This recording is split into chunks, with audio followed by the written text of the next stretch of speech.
1994 to perpetuate the memory of late Dr. S.S. Misra, founder fellow of the Academy. The award gives a bronze medal and a cash prize out of the income from the endowment for the best unpublished work in the field of biomedical research by a biomedical scientist below the age of 40 years. And she will be presenting on SK Index 29 to determine quality of life and emotional factors in dermatological conditions. Each presenter is allowed 10 minutes of presentation and 5 minutes for question and answers. Yes, sir. Dr. Saimbi. Respected Chairperson, sir, Madam, and the august gathering present here, a very good morning to all. I am deeply honored to be presenting a paper at the National Academy of Medical Sciences. My topic for presentation is Index 29 to determine quality of life and emotional factors in dermatological conditions. I am Dr. Desiree Saimbi from the People's College of Medical Sciences. Starting with the introduction, skin gets frequently damaged because it is directly in the firing line. It affects the appearance as well as the interpersonal interactions. Though rarely it is life-threatening, the cutaneous disorders have profound effects on the patient's quality of life. The prevalence of psychiatric disorders in dermatological conditions is high. It is as high as 30 to 40%, and this fact remains unrecognized and underestimated. There's an interaction between skin and psychiatry. So the social isolation and stigma associated with the chronic dermatological conditions, these may have certain psychiatric illnesses. The poor hygiene of the psychiatric disorders can also cause skin problems. There are certain psychiatric disorders which may present as dermatological conditions like trichotillomania, delusional parasitosis. Certain drugs in dermatology can have certain secondary psychiatric problems and vice versa, like corticosteroids, isotretinoin. Psychiatric disorders like depression may aggravate certain skin conditions, leading to poor health-seeking behavior. Thus, the psychiatric disorders add to the further impairment in the quality of life.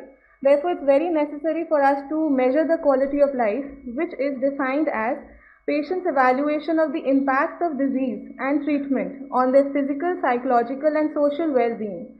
Thus, a third of the patients with skin diseases, they have anxiety and depression, and the psychiatric morbidity and health-related quality of life is fairly well investigated in certain dermatological conditions like psoriasis, vitiligo, acne, alopecia, eczema, and Hansen's disease. There are very few studies which have investigated psychiatric morbidity and health-related quality of life in dermatological patients as a general group. Somehow this field did not appear to have attracted investigators from India, and only 2 recent reviews have come from India, and hardly any more have come. Thus, the aims and objectives of my study are to assess quality of life in dermatological patients, to assess psychological morbidity in the form of anxiety and depression. The materials methods used in my study is, I enrolled 160 patients, and the study was conducted on a cross-sectional observation paradigm. I included patients over 18 years of age and those who were willing to participate. I excluded those who were not willing to participate, as well as those with major medical illnesses, psychosis, and significant cognitive impairments. The psychological instruments I used were 3. Anxiety status inventory to assess the anxiety, depression status inventory to assess the depression, and Skindex 29 was a measure for the quality of life, which is a 5-point Likert scale that yields a maximum score of 150. The results were, out of 160 patients, I had 81 patients who were male, 79 female, unmarried were 84, 76 married, 21 illiterate, 139 literate, and 76 rural with 84 of the urban background. 22 patients, that is 14%, had depression, 7% had anxiety. There was no significant difference between Skindex scores of males and females, no significant difference between anxiety, depression between the genders. Thus, the overall Skindex 29 scores were found to be highly correlated with the anxiety scores. As we can see, the correlation coefficient was 0.29, and for depression also it was 0.34. My first table, it shows I've compared the anxiety, depression, and Skindex scores along with the 7 categories of symptoms under the heading of eruptions, erythema, hyperpigmentation, itching, impaired sensation, and alopecia. On the face value, we can see ANOVA for all 3 of them is not significant. Thus, the symptoms are not contributing in any of the factors for anxiety, depression, or quality of life.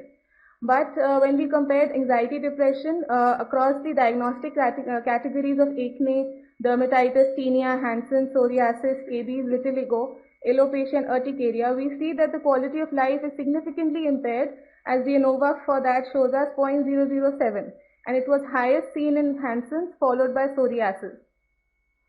In here, my third table, I've tried to compare the Skindex scores across the anxiety.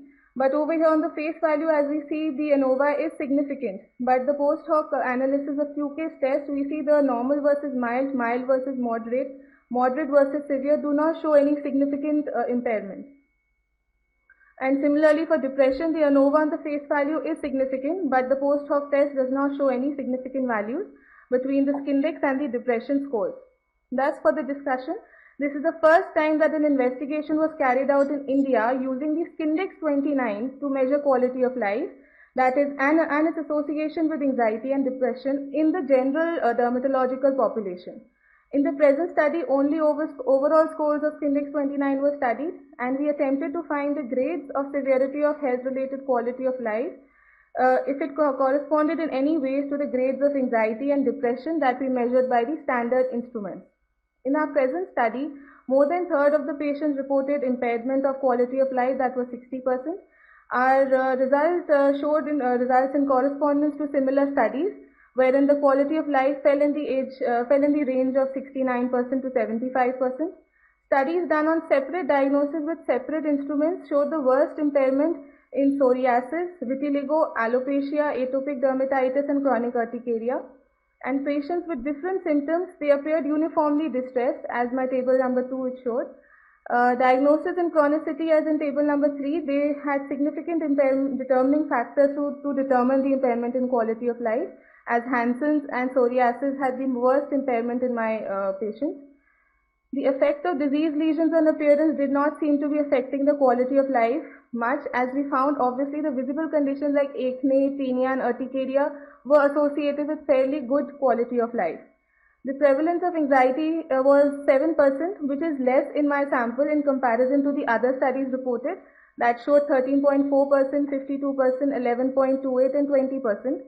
My depression prevalence was also less as reported by other studies. It was another studies it is 14%, 31%, 34, 46%, 23%, and 32%. But we found a significant correlation between depression and Skindex scores. Our investigators reported similar results, but anxiety and depression contributing to only 8% and 11% of the variance in our study. Hence, we cannot use depression and the anxiety scores as anchors to determine the grades of severity of impairment in quality of life. Thus, to conclude, only 39% of the patients in my study had impairment in quality of life. 98 people did not have. Psychiatric morbidity like anxiety and depression were not contributing to the quality of life.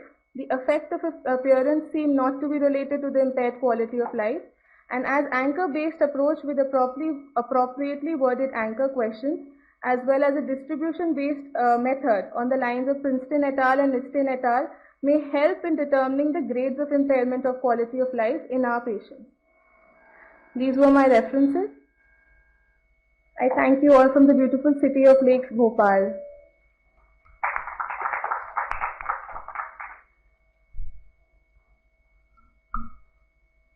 Thank you, Dr. Saimbi. Yes. Thank you very much for your excellent presentation. Thank you, ma'am. And I'm a little intrigued. You said that presence of acne and the vitiligo did not affect quality of life. So, did you look for presence of these things on the face, the vitiligo, versus on the other parts of the body? Ma'am, this is a part of an explorative study. I have just enrolled 160 patients for this study.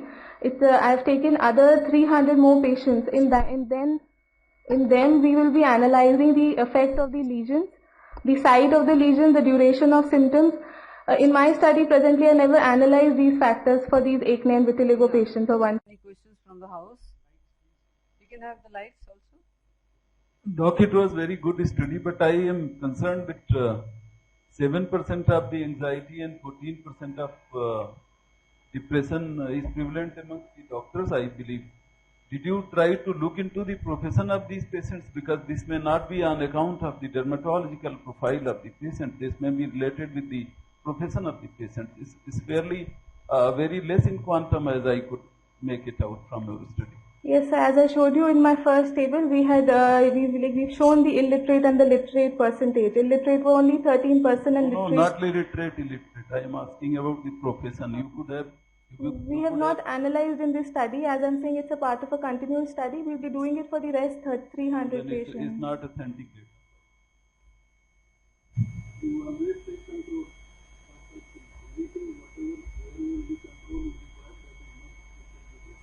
Any other questions from the house? If there are none, thank you very much, Dr.